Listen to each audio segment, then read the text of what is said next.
আরে ভাই, লোভ, লালসা, অহংকার, হিংসা, নিন্দা, পরনিন্দা এগুলা কার ভিতরে নাই? মোল্লার ভিতরেও হিংসা আছে, লোভ আছে, তারপরে আপনার পরনিন্দা আছে। মোল্লার ভিতরেও বিভিন্ন ভাবে অহংকার বিরাজমান। ঠিক, মোল্লার ভিতরে যদি বিভিন্ন ভাবে অহংকার বিরাজমান থাকে তাহলে বোঝা গেল মোল্লা সঠিক রাস্তা নাই। মোল্লা এখনো পরিপূর্ণতা ভাবে সঠিক রাস্তায় পড়তে পারে নাই।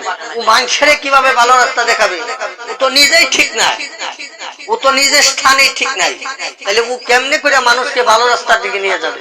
কাজেই বর্তমানের যুগটা এমন একটা জামানা পড়ছে, এই জামানার মধ্যে দয়াল নবীজি বলেছেন যে এই যুগের মধ্যে এমন কিছু আলেম বের হবে যে আলেমরা আমি নবীর বিরুদ্ধে কথা বলবে। এটা সত্য কথা। আল্লাহ নবীজির বংশধর দয়াল নবীর আহলে বায়াত ধ্বংস করছে কারবালার ময়দানে। এরা কারা? এরা হচ্ছে নবীজির সাহাবী ছিল, এবং যখন ইমাম হুসাইনের গলা ছুরি লাগাইছে তখন আর সাহাবী খায় না।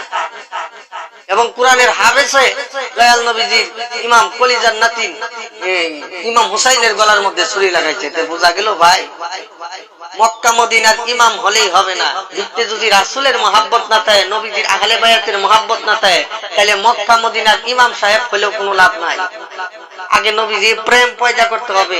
মানুষের প্রতি যে শ্রদ্ধাশীল, যে রাসূলের প্রতি শ্রদ্ধাশীল, ও মানুষের প্রতিও শ্রদ্ধাশীল, ও সকলের প্রতি শ্রদ্ধাশীল, সবার ভালোবাসার মানুষ।